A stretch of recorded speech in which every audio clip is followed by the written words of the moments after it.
fair. May their minds be occupied with what is spiritual and abiding. May our hearts be immersed in the selfless love for the Lord. Peace, peace, peace be. Dear friends,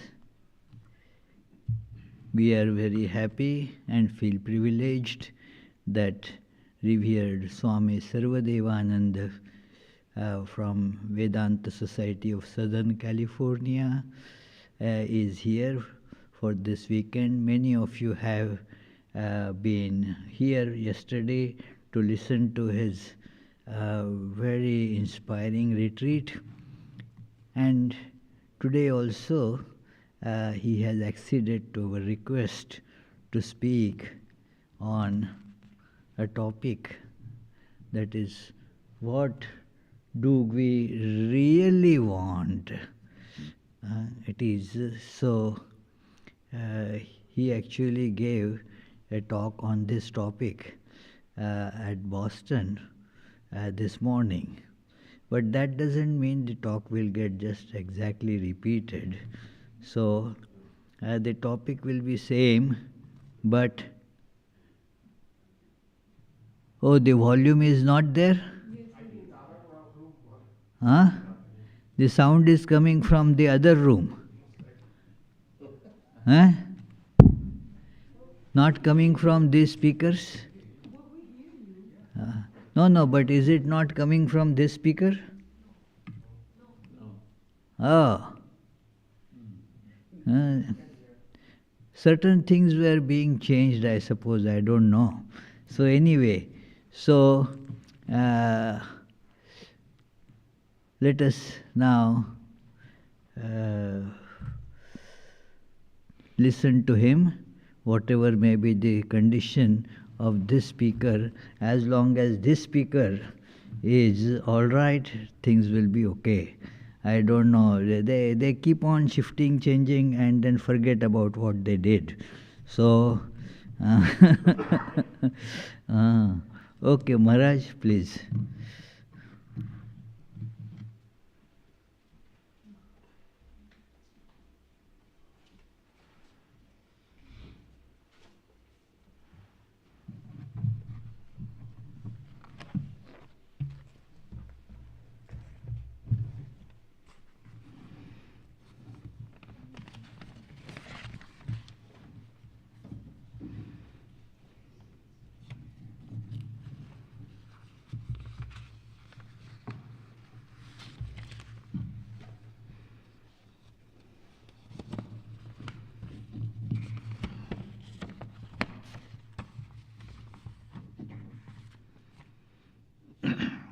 So,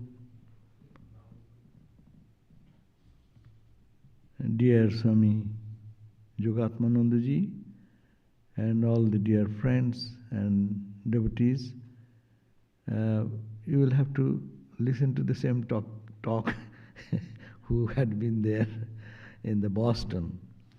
Our topic is what we really want. We want, but maybe what I want, that's not really I want it. You know, if we experiment our life's demands and wants, we will be observing that once what we thought I wanted with so much craving, so much intensity, so much love. But when that object is received or the goal is attained, then I feel, did I want this? Because whatever we are asking, there is a proverb, jaha chai taha bhul kore chai, jaha pai taha chai na. There is a statement, jaha chai, what I want, bhul kore, by mistakenly I want that. And what I get, jaha pai, taha I didn't want it. So this is the dilemma of life. This is the regular feature of life. How we expect sincerely to achieve certain goal of life from our childhood. And then when we reach that goal, it didn't bring us fulfillment. It increases our want more. I want more, I want more, I want more. So where is the end of this wanting? And is there anything can be achieved through the objects we see, which is achievable through our intellectual pursuit, mental development, and physical development? In any level of our development, can we find a perfect peace and perfect satisfaction there? That is the question. That is the quest. People in all the fields of life, both from the physical level to mental level to emotional level, intellectual level, every level, all these struggles for achieving something, wanting to fulfill some of our cravings. When we reach that point, there are other competitors. First of all, we think, I will achieve that. Even suppose one person works in an office and then gets promotion from one position to the other position, happy, but too much work and exhausting our total energy there. Then much promotion is given, and then even if one reaches the question of becoming a CEO of the company or something like that, then is the mind says that I have got enough. Till there will be something which is haunting the person to get something more. That's why what we actually really want, we do not know, as if it is unknown and unknowable. And in the normal life, whatever we are asking for, this unknown and unknowable. But this experience of trying to find our want fulfilled, this pursuit continues and continues and continues. Then with this experience we try to find, is it my right pursuit? Is it the right thing I am asking for? Then what do we actually want? That want and this needs are little different. Want and need. Needs are very basic for everyone. How much we need? Suppose a person is very rich person, have 20 rooms in his house, but he can sleep only in one room. He may have a huge bed, most costly bed, but he can enjoy only 7 feet or 10 feet by 4, 5, 6 feet stretch of the bed. How much? You may have 100, I know. Some people, when they pass, their things is donated to the Vedanta Society. Somebody went there. I went to see, after the person departed, he is a devotee, about 100 pairs of shoes. And those shoes are bought and then stacked. Even package is not opened. But he is ordering, spending money, paying attention to bring it, and stocking and storing. It's a shirt, maybe 150 pairs of shirts and suits. All this, it is probably not consciously thinking. But why to spend money, why to spend energy for this, which I cannot take anything? When after his death, what happened? All these pairs of shoes, where it is in the store, in the sales counter, to in your home. It is stacked in the home. But who utilizes, who enjoys, and what is the happiness in that? So if we look in the similar manner in our every aspect of our life, our intellectual attainment, my person becomes proud that I have attained such accomplished situation in the university or in my academic level or where. What? Then what? How many Nobel laureates are there in this world? That's the highest academic achievement, no? So how many of us can tell that who is the Nobel laureate, who got Nobel laureate in physics this year or in chemistry? We don't remember their name even. But they are the greatest accomplishment of life. And those people who have got it, yes, really they have been extraordinary personality, and they got it. And that's, I'm not saying that is bad. But the question is that person satisfied with that, this honor and respect? That is enough? Actually, no. There comes there comes something more, something which you are asking for, not knowing what I am asking for. Need are very minimum, want is endless. And we can increase our want, and we can decrease our want. Need is very simple. Everyone needs a bed, needs a car, needs a house, needs basic things of life.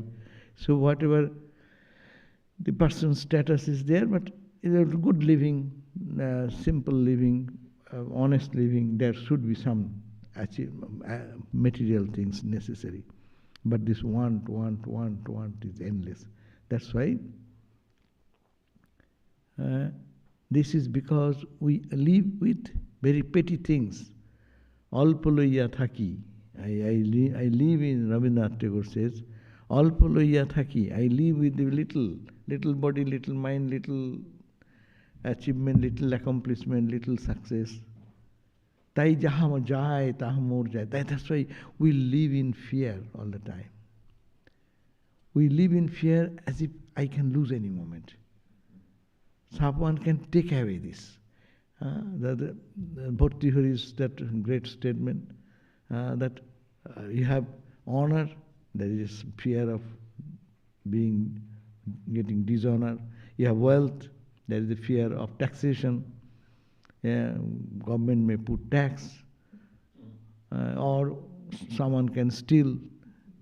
So in every aspect, health, there is a competition. Health, maybe health will go and disease may come, no?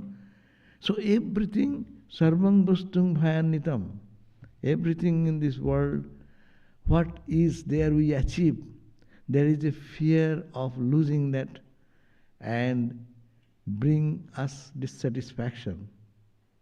Mad, vairagyam evo abhayam. That means detachment.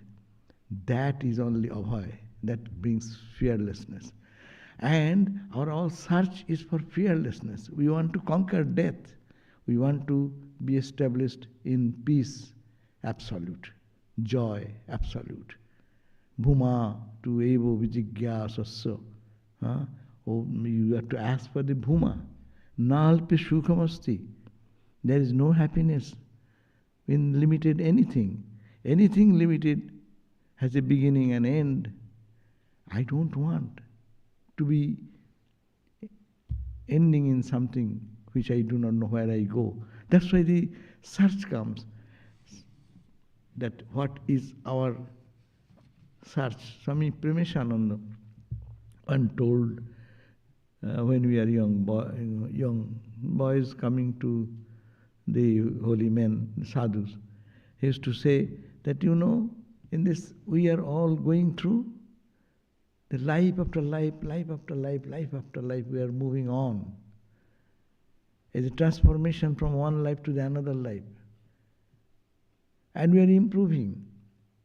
And with the experience what I tried and failed, I don't expect next life or next life to pursue for that. That's the sanskaras that are being built. But it is continuously moving on and on. Life started from the amoebic life, and moving on to the human personality or human body, where we can think of the infinite. That's why this pursuit for something, but that pursuit has started in the amoebic life, in a bacterial life, in a plant, ant, and growing in the, he gave the example of the avatars. Each avatar came, and by their grace you got the blessings, and then you have improved your life into the another and another, very poetically. Ultimately you achieve this human birth. And achieving this human birth, you are trying to search out the purpose of life, what you want actually. Yeah? And then you see you want only that which is never to be lost. So this Rabindranath Tagore used this beautiful song that he says, in our life's journey, we do not know when we started our journey, but we are moving on like stream, which started its journey in the top of a mountain, and this onrush of the water is going down, and the river is this endlessly rushing. Our life is like exactly like that. If you ask the stream, hey, why are you rushing so much? Where are you going? Don't say, I have no time. I am running. In our life, we have no time to think about where I am going. Actually, not knowing fully well, but we are running. So, but we are running where? We are running towards that eternity. We are seeking for absolute eternal joy. So, Rabindranath Tagore says, Kabe ami bahir holem তোমার পথ চেয়ে সে তো আজকে নয় সে আজকে নয় when did I get out? I do not know, I forgot that. He says, ঝর্ণা যেমন বাহিরে যায় জানে না সে কাহারে চায়. He does not know who he is seeking for. The stream that flows, runs. In the similar manner, we are all running in the onrush of life. So, how long have I been wandering around singing your song, O Lord? It is not just today. I have forgotten how long I have been searching for you. It is not just today. Like the waterfall that gushes forth, not knowing for whom, so I rush into the stream of life in search of you. I have called you by so many names and drawn so many pictures of you. Joyfully I have gone in search of you without knowing where you live. They say, Puspo Jamon, Alor Lagi, the flower. The night time you see the flower lies waiting whole night for the touch of the rising sun. The rays of the light will touch and it will bloom. So we are also waiting for a touch of that eternity when our inner life will bloom forward. So that Sri Rabindranath said, as the flower lies awake, waiting for the sun's rays, not knowing how long the night will last, so my heart waits in hope of your arrival. How long have I been wandering round singing your song? It is not just today. So this is the unknown search. We are all moving on, but flower does not know why he is waiting whole night. Our life is like a night many times. It is so dark, covered with so much frustration, and life's meaning and purpose sometimes seems far away from peace and joy. But why we are waiting? What are we doing? Why so much rush? Why so much running for the things of the sensate universe? What we are doing? We are all searching to get you, not knowing that you pervade everywhere, not knowing that you is the end of our spiritual journey to reach that divine you. Rabindranath Tagore also said, that's like giving the example. He said,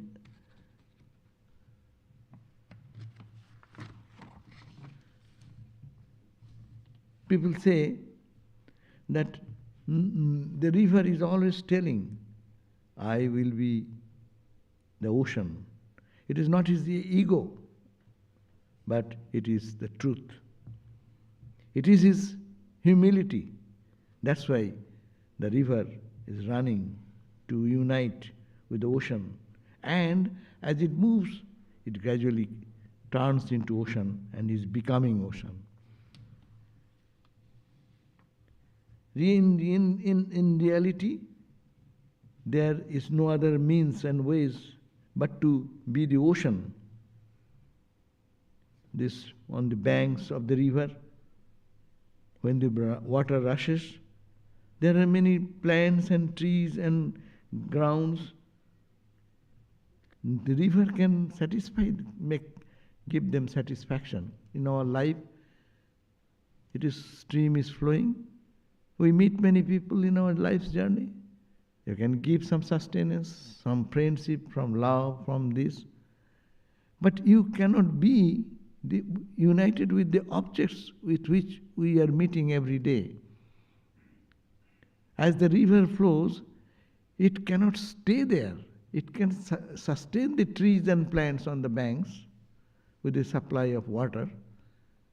But its goal is to go on and on and on till that river merges into the infinite ocean. He has no other alternative but to move on. That's why the river can satisfy them, can nurture them, but cannot merge with them. As we go in our life, no, we have to hold on to somebody, some object, something. I cannot stay there, become stagnant there. Detachment will come, separation will come. How much we love someone as a near and dear ones. When I die, separation will happen. In the physical level, separation, who can stop this separation? Holy man, unholy man, good, bad. In the life's journey, when we meet each other, we connect with each other, and good and bad, all these connections happen, happiness and misery, pleasure and pain, we can share, but we cannot get stuck there. Consciously or unconsciously, we are moving, we are trying that, to hold on, to catch on, to make friendship, to eternal tie with the objects of the moving universe. This changing subjects of the world, changing objects of the world. But we cannot do that. We'll have to leave. We'll have to make a journey. We'll have to meet. But where? See, so many holy people came, no? Even they gave their share in their journey to the infinite. They became one with the absolute truth we call samadhi, or even we talk about them. Or a bad person who came, he gave some suffering to others. But at the end of the journey, he is no more here. Where is he? Where is running for? And what is the end of his journey? So he says that it cannot be transformed. We cannot be transformed into any object of the universe. But you can nurture them, you can sustain them, you can support them. But you have to move your own journey. So even if the river tries 1,000 times that it will be like that of a city or town, or it will be a tree or a plant, it cannot stand there. It will have to move and move on. Only Nodi, the river, can become ocean only. His tiny moving water belongs to the same category with the giant unmoving ocean water. See, only He can become ocean only, but he cannot get ocean, but he can become ocean. Getting ocean means I get it, I got this, I can hold it, grab it. We can grab only the limited something. Our life's journey, we try to hold on in our journey to all the objects which come in our path and try our best. But we cannot do that. We'll have to give our share, whatever is there, and then to move on.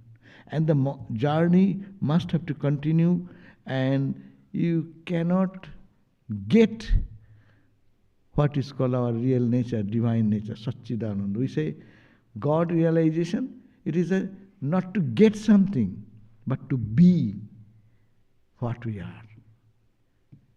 There is this journey ends. When the river ends, merges into the ocean, the river fulfilled, his mission is fulfilled. He has united here. What his name become? He become ocean, he become infinite, absolute. So he cannot reach, she cannot become ocean, but cannot get it. Collecting the ocean in one spot, she cannot utilize it for a special need or a special purpose, cannot make him the property of object of grabbing it. Therefore, it is the continuous movement of our life and this journey of life taking us in straight or crooked path, or whatever we want to hold on, we have to understand this attempt to hold on is for something else which is underlying the apparent changes. No? Therefore, we cannot become anything, but only we can become Brahman. It's a Rabindranath Tagore says. We can cross everything, we can overcome everything, but we cannot cross this Brahman. Therefore, there is no fulfillment in becoming anything else. Therefore, the small one becomes big there. But there is no end of his becoming, expanding into infinity. That is his joy. What he means here, that we are searching for joy. Then he comes, we are practicing. We are always consciously or unconsciously practicing to find this joy, this unfailing joy, the absolute joy, which is called Satchidananda, no? Brahman. We, being merged into the ocean, always will be being one with that joy of Brahman. That is our whole life's sadhana and spiritual practice.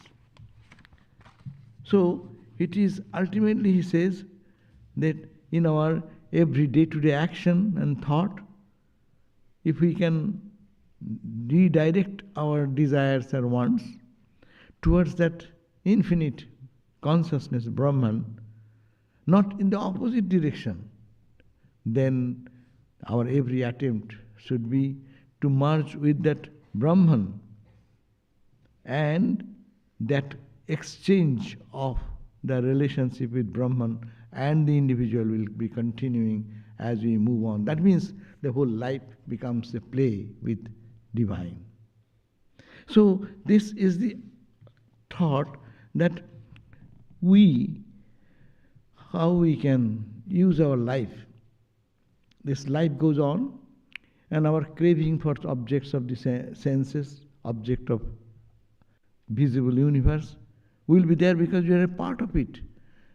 And we always want to more and more joy, more peace, more happiness. We are always will search.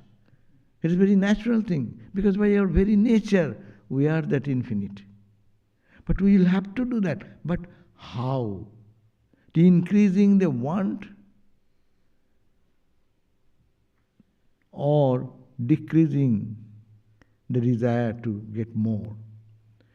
Decreasing The energy, we have limited energy. Whatever energy we have, we offer it to this direction to see that through every pursuit we are searching for that joy, or forgetting that, only thinking the achievement goal in materialistic way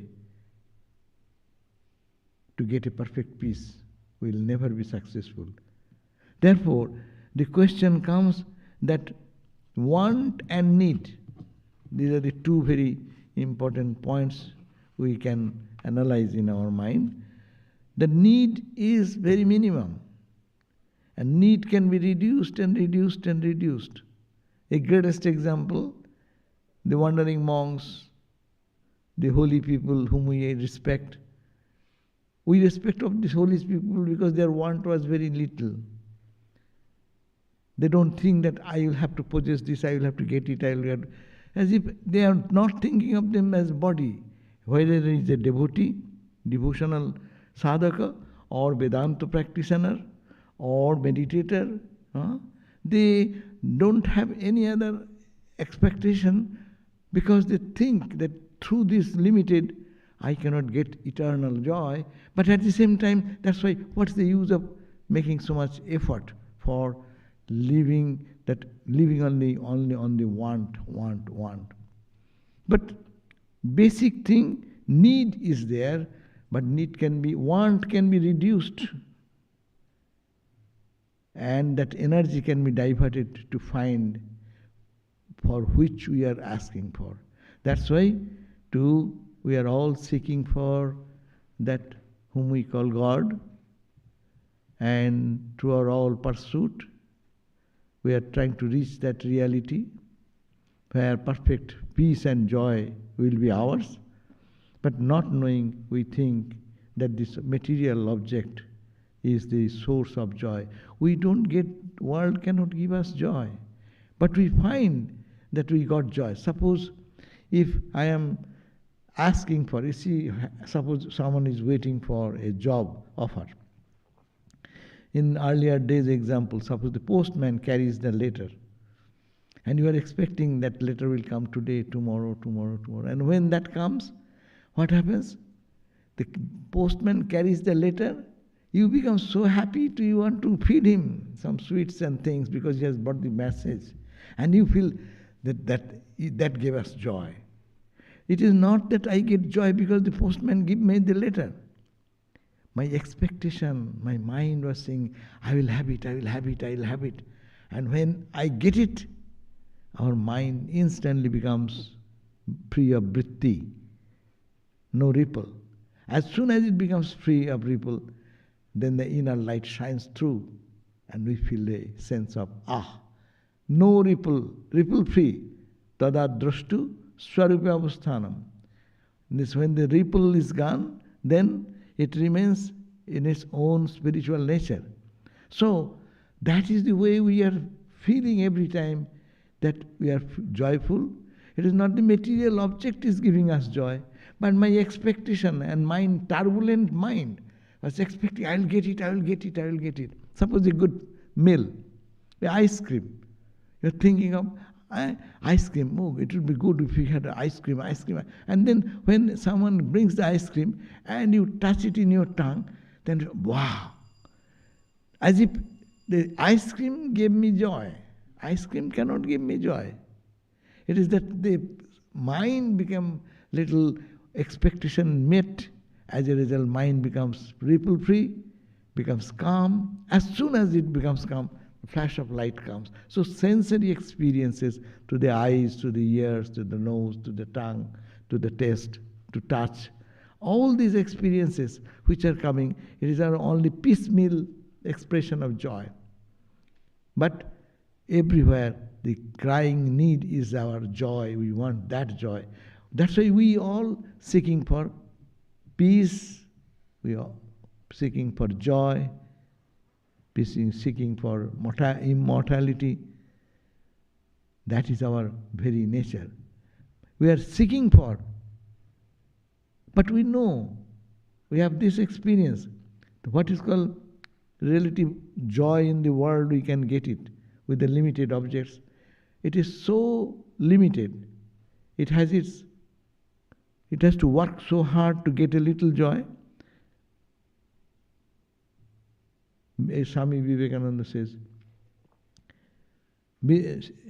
এক বিন্দু আনন্দের তরে এক সিন্ধু সেদ বিন্দু ঝরে. We have to sweat tons of labor to get one drop of joy in the world. And that is our experience. And when we get that joy, that just goes away. So it cannot satisfy. We want permanent joy. We know temporary peace, temporary happiness can come through our sensory experiences, but we want permanent peace. So, but everywhere there is peace and joy. Our effort can be directed to gain a little drop of joy at the expense of our all so much spending of our energy. Want, work harder. And after working hard, then somebody says, I have no time, I have no moment to think of yourself, no time for eating, no time for sleeping, no time for interacting with your own life and anything, because I am busy. But this busyness is only for the search of the infinity. So perpetual happiness, perpetual peace, perpetual immortality, that is the crying need, and we are all searching for that. And that, if we know, then what is the way, as we just talking about, that we need something, but let the things be there, but let us detach from that. What I need God. I need the absolute joy. I need the Satchidananda. I need that ocean of joy. Now, we cannot be happy with anything limited, because as we are in unlimited in our nature, so unless we reach that point, this craving will remain. And that is good, that we are dissatisfied every moment. But we are to know how to reach that point, to follow the path of the saints and sages. We follow Christ, we follow Buddha, we follow Ramakrishna. At what? Look at the minimum need of Ramakrishna. If we will go to Dakshineshwar, just let us imagine. Ramakrishna lived in that small room. And that is the only room. And what is the privacy? We call privacy. Whole morning till night people are coming and going and coming, and that is the only one bed to sit down, another bed to lie down. And he is continuously attending to that, but he is oblivious of that. We need attached bathroom, we need room, we need another place to meet people, and this and that. Just a small example. How many big people are coming? Keshav Chandra Sen is coming, these big giant educators are coming, scholars are coming, pandits are coming, no? But what is his need? You see, he's wearing only one cloth, that is up to the knee, and whole bare body. And he says, do I look indecent? Even the need has brought down, but that need in one sense, the want has reduced, but the deeper demand of that inner light is established in that. So one side it should reduce, but it should be expanding in the other side. Want in the external, or if we are to work in the world, we are to see that I am seeking for that joy. Yes, but it is God. It is only Satchidananda. The sparkle of joy that is coming, it is all from Him. So in every pursuit to see the divine. And this want should be reduced, because to save our time, save our energy. If the energy goes away that way, then we cannot have our time to focus more. But does not mean that we should not work in the world. It is not a then this advice will be really bad. Then you are all working people, then tomorrow onward you will have to give up the job because I need more time. But not that point. But what work we are doing, for what purpose we are doing? It is, I'm serving the same divine who is in everywhere. And that reality is to be experienced, and that joy, our purpose of all achievements, accomplishment, is to reach that inner joy, inner peace, inner tranquility. And want can be reduced from outside want, reducing the outside need. But we need on everything, let everything be there. But the mind will withdraw from the outside, and mind will focus inside, where is the source of all joy. And as much mind looks inside, so much you will see the truth outside. So this journey, this spiritual journey, should be that to focus on that truth. And that truth is everywhere. Tumi jale, tumi sthale, tumi addo mule goma. You call it mother. There is a song, Ma Tanghi Tara. Sri Ramakrishna taught Naren.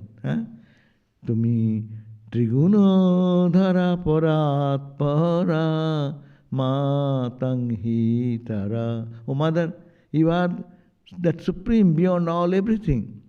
And you are embodiment of the three gunas, and at the same time beyond three gunas. You are in the water, tumi jale, tumi sthale, in the earth. Tumi addam is the root of everything. Acho sarvogati, you are residing in the heart of all. Sakar, in the form or in the formless aspect. Sakar, akar, nirakara, ma, tanghitara. You are in the sun, you are in the moon, you are in the stars, you are in the leaves, you are in the trees, you are in the creepers. You are everywhere. And I am not seeing that. All our pursuit is to see that reality everywhere and to feel it inside and feel it outside. That is the accomplishment of life. That is the fulfillment of life. All our efforts can continue side by side. At the same time, we can reach this unity with everything. That is called the sense of Brahma Gyan, or knowledge of the self. We are seeking for that, whether we know it or not. Whether we know it or not, we are searching for that. Ramakrishna said that the Latu is sitting like that, and Sri Ramakrishna says, I see Rama is sitting like that. No? Seeing God everywhere and attaining that peace, unfailing peace, that should be our goal of life. So we want actually, not knowing, we want God. We want the absolute. We want the infinite. Though our pursuit goes through the life unconsciously through this pursuit. If we are aware of it, then we have to be careful how we spend our energy in the pursuit of the infinite. Pursuit of the... Even that practical Vedanta teaches us that we are not to go to a forest life for practicing Vedanta. No. But we have to be aware that for every attempt we are doing in our life is to achieve that, attain that peace, that unfailing joy. Because infinity is our nature. Unless we reach infinity in samadhi, in our journey will end there. Without that, this dissatisfaction will continue again and again, coming and going. Birth and death and suffering and joy will continue. Ei sei sangsar jaladhi janm mrityu shoka kare avartan. So long we don't touch that ground, therefore this suffering and pain and pleasure, this search will be continuing and continuing and continue. Dissatisfaction will earn until and unless we reach this absolute truth, which the sages have understood, realized, who have experienced that. Sri Ramakrishna stands for that, Holy Mother stands for that, realizing that truth, established in that truth, and giving the validity of the ancient sages which has been depicted in the scriptures. So this is what we really want. We want God, not knowing We think we love a beautiful bouquet of flower. I don't love the bouquet of flower. I love something which is behind the flower. I love some person. I don't love the person. There is something behind that person who is trying to peep in. He's peeping out, as it were, just looking from inside to every person, that divine entity as consciousness, as blessedness, as peace. Even consciousness, even as a good, as a bad. It is God is manifesting. Good and bad is a relative thing. What is, if it is not up to our moral standard, we call bad. If it is above, we call good and better. So it is the presence of the divine is everywhere, and we have to search in our life that, and not the material thing which is a necessity we should have, that is our need should be there, but how to create our want to reduce into that truth which is within and outside, to practice that with eyes open and with eyes closed. So we want God. Our life will be not satisfied as much as people try to be millionaires, billionaires. Millionaires want to be a billionaire. Billionaire also have not satisfaction. He wants multi-billion.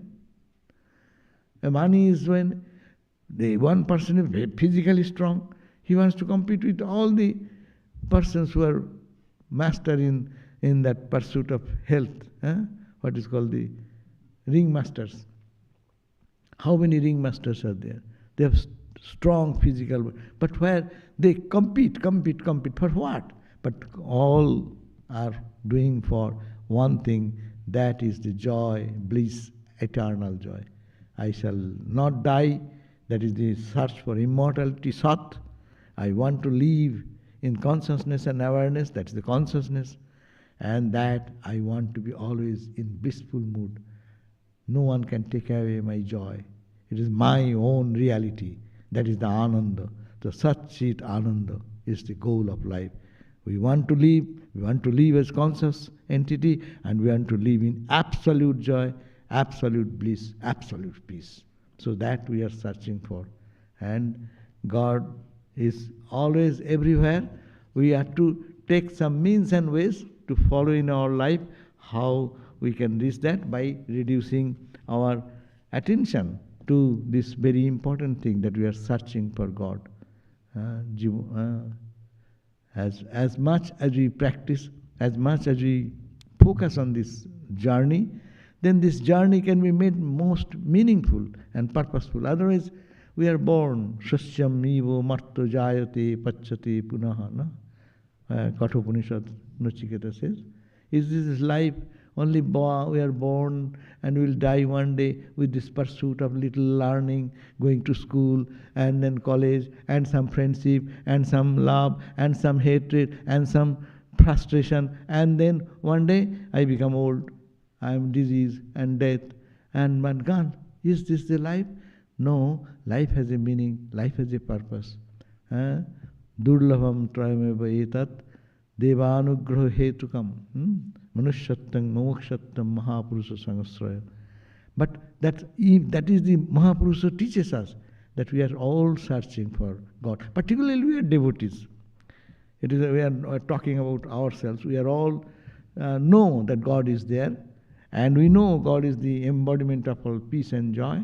We know that we will have to earn money, we will have to have our home necessity. So all should be there. But all this for what?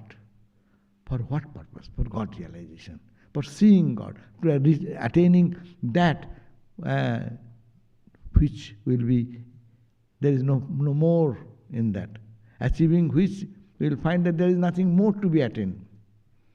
Yang labdha chaparang labhang mannate nadhikam tata jasmin sthito na dukkhena gurunapi vichallate. Establishing in that, there is no suffering which can shake us from our life. So this is that is the state to be established, and it is possible in our life. That is the hope, and that's why Ramakrishna, Holy Mother, and all the spiritual teachers are there guiding us. So let us live in life, do our duties, try for good achievement, accomplishment, everything. But through that accomplishment, I am serving God, serving God, God, God, God. To put God in everywhere. As Ramakrishna said, everything is zero, meaningless, unless we put one behind. It is zero, but putting one, it becomes 10. Zero has no value. 2 zeros is more worthless. Why are you putting 2 zeros? All life we get frustrated. Zero. What did I do? I have loved, I have done so much for my family, I have done so much for my friend, no one looks at me, I am frustrated, I am depressed. 0, 0, 0, 0, 0. And putting only one behind the zero, 10, 100, 1,000, million, billion, trillion, zillion. Its value is increasing. The world is no more zero. The purpose of life is to achieve that increasing state of our reality that is called being and becoming. What we are to become that, and we are to away from that because our mind does not catch that idea. So this is the goal of life. We want what we want, though we think that we are wanting the material objects, but in that pursuit we are searching for the divinity. We are searching for the infinite reality which is behind all of us. So thank you all, and thanks Swami for having another opportunity to talk. And now we'll have some few minutes of question or what? Yes, Maharaj. So friends, that was a very illuminating talk, and certainly many of you may have some questions to ask him, so you are welcome to do that. Please raise your hands, and our Charlie will bring microphone to you.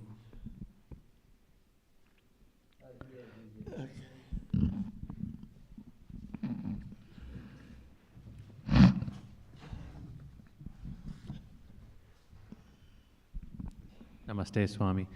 You were talking about the desires. Little louder. You were talking about the desires that bind us to this world. I was wondering if you talk about the other uplifting desires that diminish our, have dispassion, like the pursuit of teaching the younger ones, and the desire to share our knowledge and think about the Lord, and how can we pursue our time here? Right. And those are good desires, right? Mm-hmm. Yes, we should have to different levels of fulfilling our want. What is that? First of all, it starts with my selfish desires. I, myself, for my pleasure, for my joy, for me, and little bit mine, my family, my children, my son, my daughter, my, me and mine. Now, this is also search for God, because we love ourselves. In me, there is the self. And where I see myself projected, in my child, in my wife, in my son, there I love. Let it expand. As you are saying, now you are serving others. This is a good job, good thing. That expansion happening. That's also pursuit of that greater joy. We are expanding in that way, and we should do that. And then good actions, noble actions, service to others. These are, I don't understand Brahmanatman, but my heart feels for the suffering of others. That's an expansion. I am right in the right direction. Go on. And then it will be, ultimately, this pursuit should be in the right direction. So it is a gradual development is there. But if we understand all the pursuits, whatever we are doing, it is only for the Atman, the self, the consciousness, Satchidananda, Atman. I think this attitude, that's why Upanishad says, no, in the Brihadaranyaka Upanishad, no, the Chandogya, Navare Pattukamayo Putipriyo Brihadaranyaka. In the Brihadaranyaka Upanishad says, see, they are not saying to give up your everything, but see the wife as not wife, but because it's the manifestation of the Atman, because the presence of the Atman in the child, in the son, in the whatever relationship we get into in everywhere. So this is the gradual process of moving. It is changing our attitude. In any action we do, that is service to God, or I am connecting with God. I work hard when I love. Without love, work becomes very difficult. So why you love? Because there is some proximity, there is some sameness, equality. That's the oneness of the beyond this diverse name and form. There is only one reality behind. Any other question?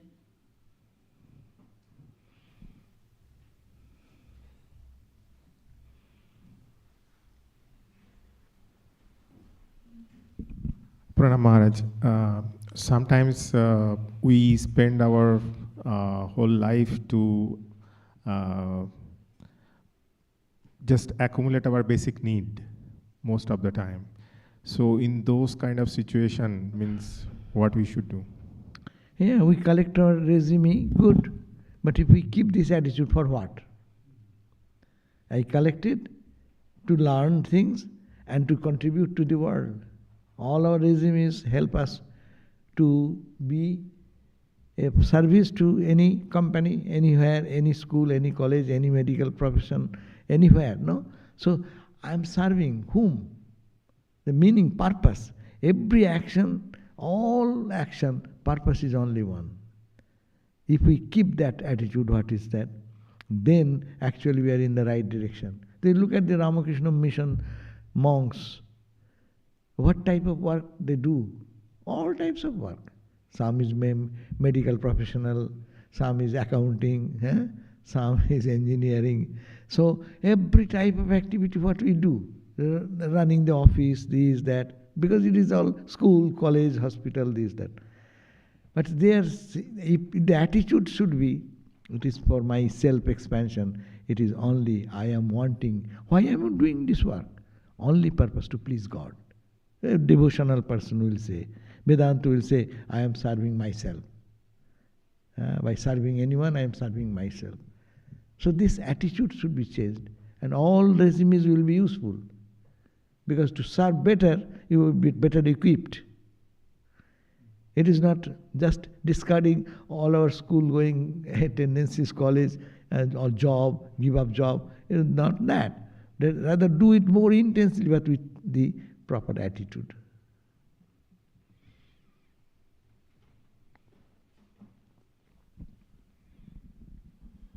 Maharaj. You can sit down. Sit down.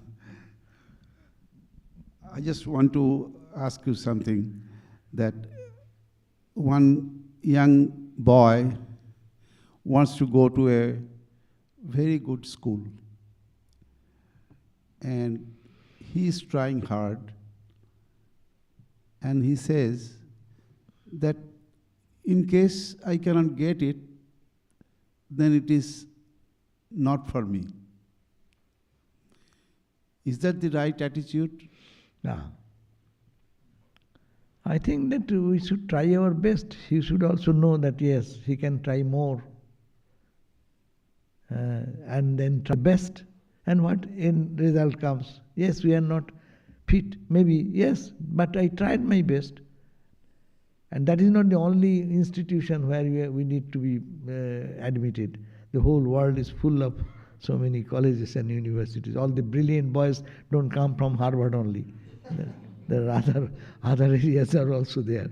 In the small schools, you go to India, you can find that how many ordinary school, one boy comes out. So that is possible everywhere. But if it is not, one should not go to depression. Right. And many parents do the mistake, they pressurize their children so much, and they get to so much depression that I could not do it, I am a useless guy, and then the frustration comes. So we have tried our best. We should all try our best, and whatever comes, we will have to accept. That's a realistic life. And that's what Thakur wants. What? What Thakur should want. What God wants. We say what God wants. Yes. But God wants means after my effort. Yes. I cannot just give up to God because blame Yeah. to Him. But I must have to do much more. And I have tried the best I can. That's my optimum limit. Yeah. And it is given to God. So satisfaction. Yeah. Contentment is another thing. Always we should hope for the best. Yeah. But we have to learn to be contented. Contentment can be, we can be discontented at every stage. And we can be contented at every stage. So whatever achievement, you will have to think, I have done this part. At least God has given me that talent that I did this much. There are many who are having not to come to this level. Yeah. So thank God. We can keep the mind peaceful. That's our everyday effort. In our everyday's achievement and failures, we can be happy all the time, thinking I did my best. Whatever rest is God's hand. Yes. And niskama karma.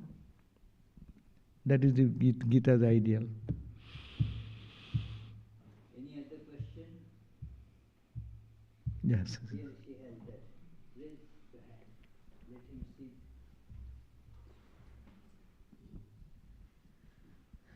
Pranam Maharaj.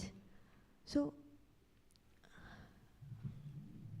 when we are satisfied by God's grace, in general, if we are satisfied in a material way, satisfied with a good family and everything, thinking about divine and those things kind of happen as a next step.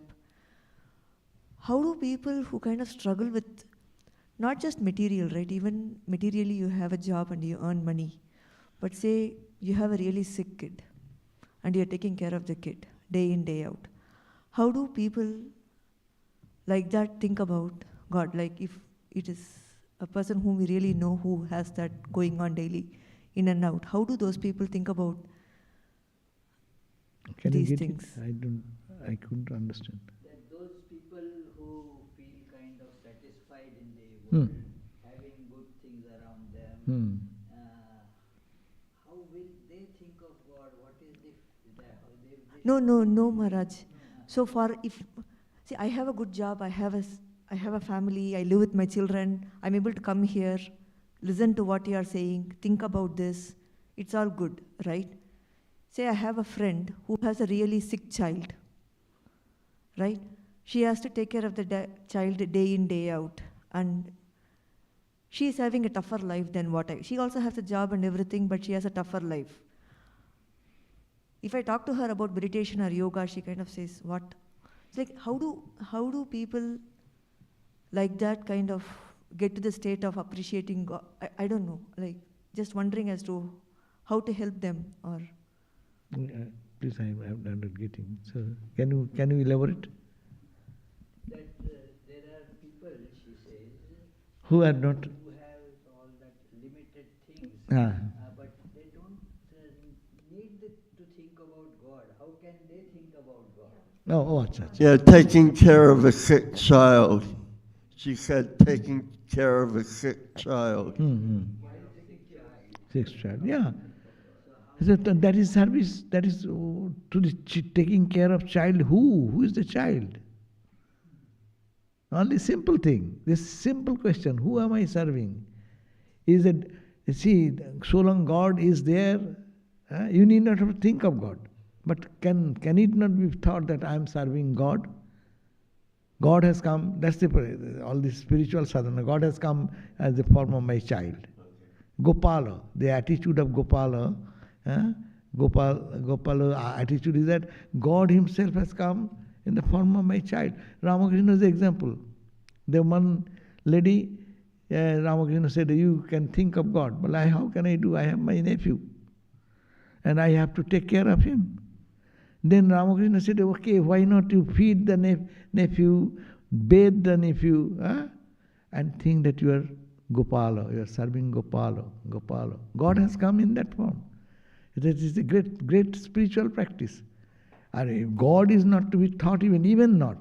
Some divine power has come in my life to take my service. As a human personality, you think. And like you take some orphan boy who has nothing and you take care of the orphan boy. You can think, I am serving an orphan boy. But we can also think, God, I am serving God in the orphan boy. Or it is my service. And life is service. So I am giving my best for the good of others. So every action can be given a twist and turn.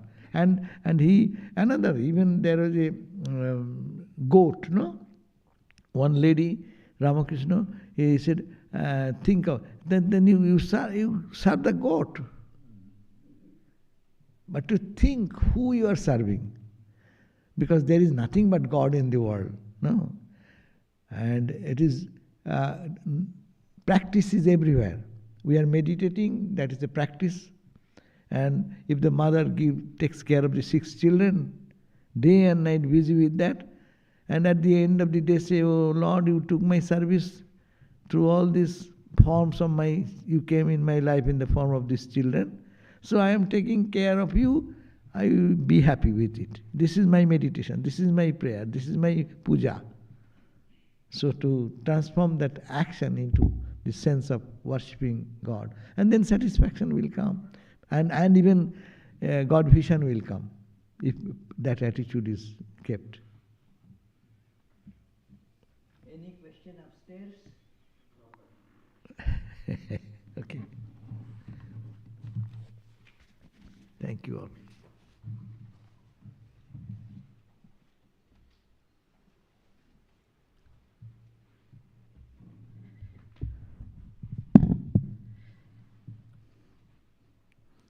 Many thanks, revered Sarvadevananda ji, for this beautiful, very illuminating talk. Actually, I heard his talk, and some of us, we were in Boston in the morning. Talk was on the same topic, but as I mentioned, that was not the same talk. He gave many new points about this wonderful topic. And yes, the same topic can be presented in many different ways. He brought out so many things about that what we really want, that the main important word there is really, and that beggars inspection, examination. Do what I feel, what I apparently want, is it what I really want? Like our Mayuk sitting there, he wants one thing today, and after he gets it, he doesn't want it tomorrow. So the question comes, do I really want it? It is important to examine that all those things that we feel that we want, do we really want it? This examination is important. Without examination, this morning after his talk, Jagananji was mentioning that it is important to examine, and he quoted Socrates that life without examination is not worth living. So it is a very important point. Let us see what we really want, and we will come to know with that examination. If we do that examination seriously, then we will see, like what Sri Ramakrishna told us, God realization is the only goal of life, because that is what we truly want. There are needs. He very beautifully separated needs and wants. Needs are some primary things that we require for sustenance of life. But we keep on thinking so many wants as needs. That confusion should be avoided. That beautiful story that I am sure all of you must have read in childhood, that Tolstoy story, how much land a man wants. That was the fellow was running and running and running and running to get maximum land.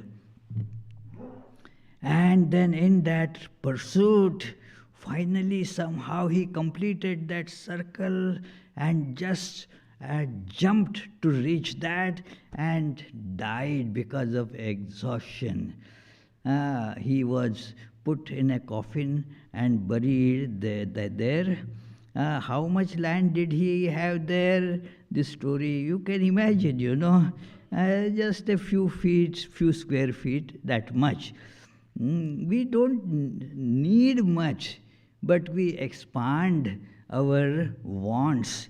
There is no end to them at all.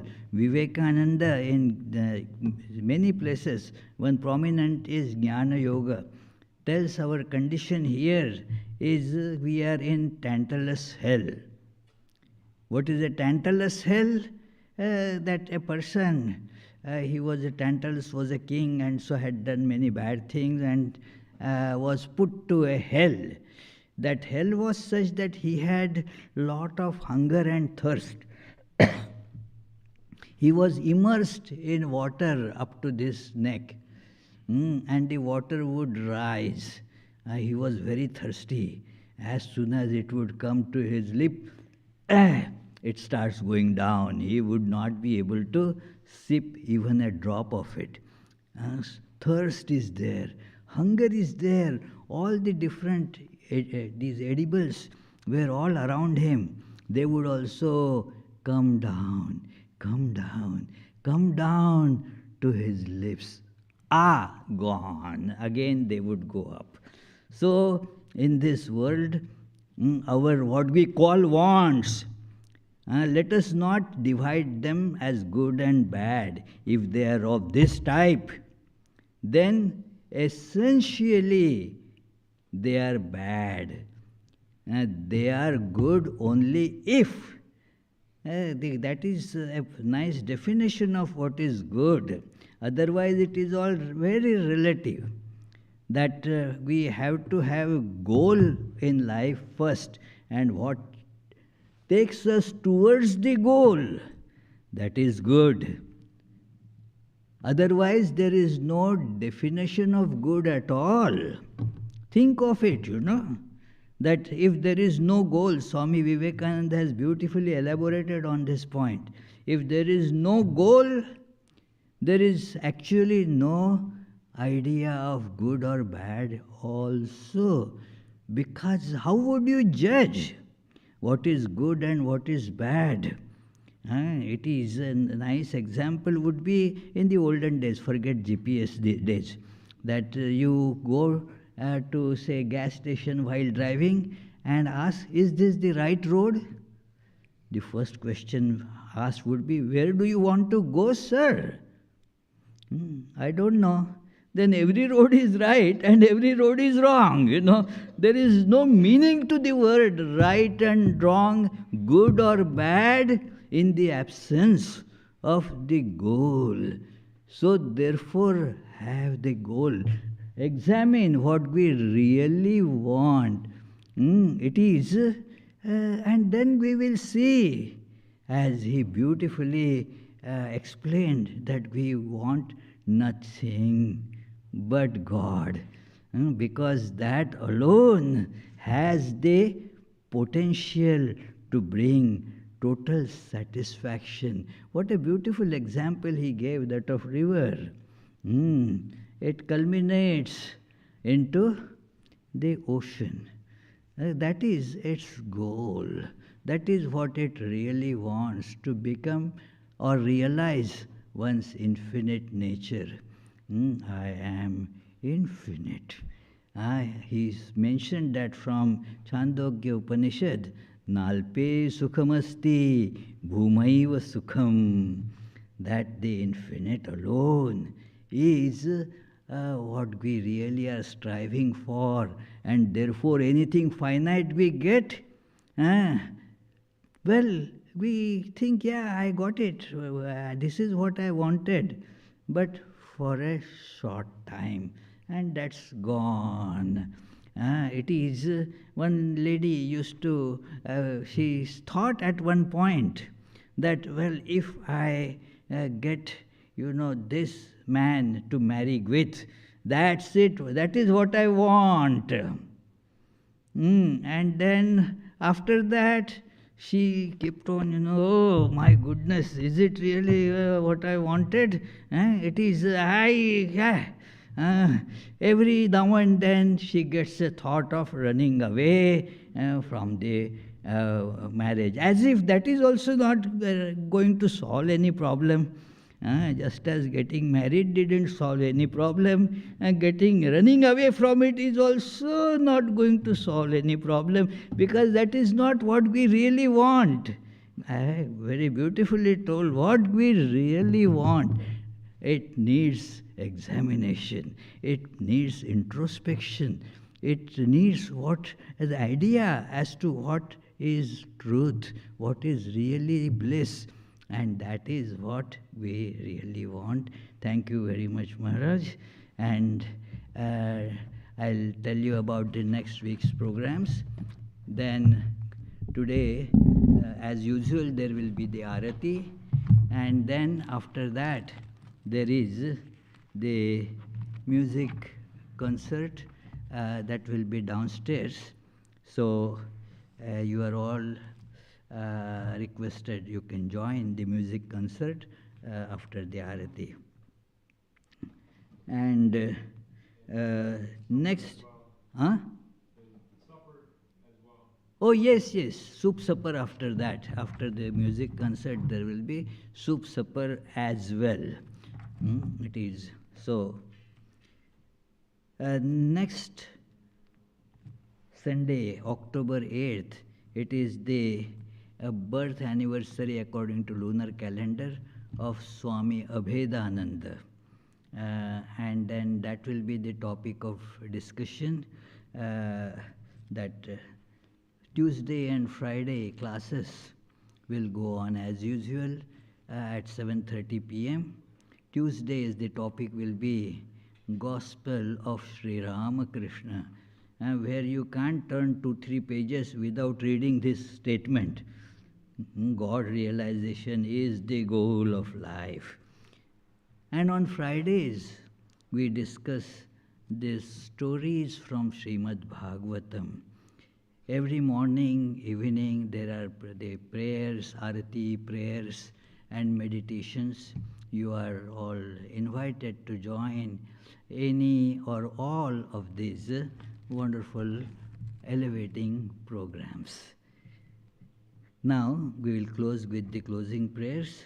Did I miss anything, Charlie? No. Huh? Oh, day-long meditation. Coming Saturday is the day-long meditation. Okay. Because she wants to come for that, so she remembered. There is the day-long meditation on coming Saturday. May the Divine, who is Father in heaven of the Christians, Holy One of the Jewish faith, Allah of the Muslims, Buddha of the Buddhists, Tao of the Taoists, Great Spirit of the Native Americans, Ahur Mazda of the Zoroastrians, and Brahman of the Hindus, lead us from the unreal to the real, from darkness to light, from death to immortality. May the all-loving being manifest himself unto us and grant us abiding understanding and all-consuming divine love. Peace, peace, peace be unto all.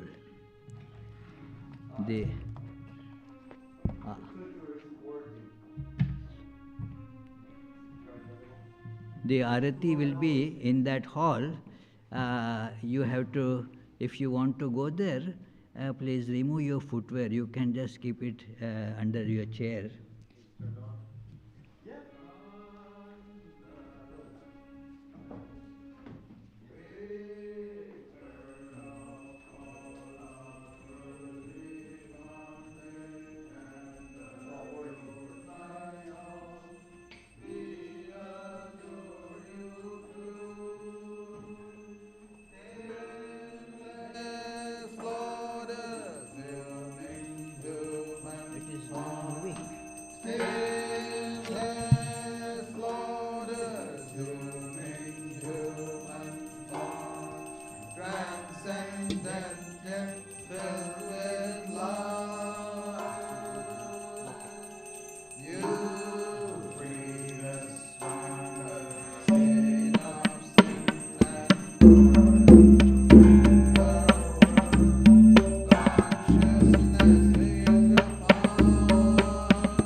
to remove our anguish here. Our treasure is your holy feet, which take us very soon across this puddle of life. You give love and even-sightedness. You give love and even-sightedness to remove our anguish here. Greetings to you, O Lord, beyond both speech and mind. Greetings to you, O Lord, beyond both speech and mind. Yet you are the basis of both. O Lord, yet you are the basis of both. Great light of all lights, blazing in the heartscape. Great light of all lights, blazing in the heartscape. Darkness is destroyed by your light. Oh Lord, darkness is destroyed by your light. Greetings to you, O Lord, beyond both speech and mind. Greetings to you, O Lord, beyond both speech and mind. Yet you are the basis of both. O Lord, yet you are the basis of both. Great light of all lights, blazing in the heartscape. Great light of all lights, blazing in the heartscape. Darkness is destroyed by your light. Oh Lord, darkness is destroyed by your light. Langa, ranga, bhanga, these are all the sounds of mridanga. Langa, ranga, bhanga, these are all the sounds of mridanga. Spiritual songs devotees are singing for your worship divine. Spiritual songs devotees are singing for your worship divine. Jaya, Jaya, for your worship divine. Hara, Hara, for your worship divine. Shiva, Shiva, for your worship divine. Breaker of all our worldly bondage and adored by all, we adore you too. Jai Shri Guru Maharaj Ji Ki Jai.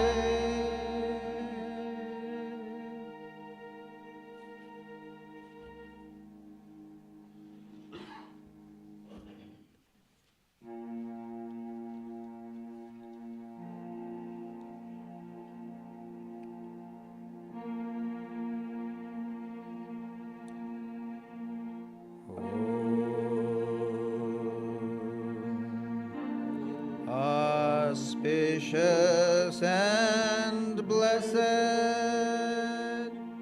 graciousness sublime, all noble ends you give to us, granting us refuge, all seeing Gauri. O Mother Divine, our love to you. Creation, preservation, dissolution are your powers, eternal one. Nature's real basis, nature's essence, O Mother Divine, our love to you. We come seeking refuge from anguish. Be our Savior through your deep concern. All our suffering remove, Goddess, O Mother Divine, our love to you.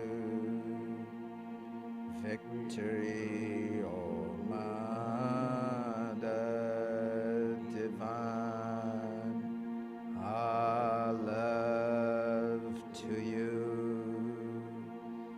Blessed Mother Divine, our love to you. Blessed Mother Divine, our love to you.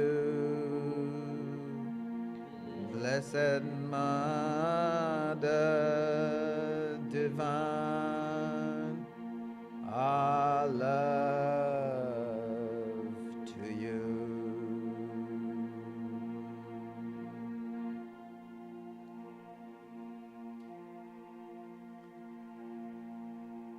Jai Shri Ram Krishna Dev Ki Jai.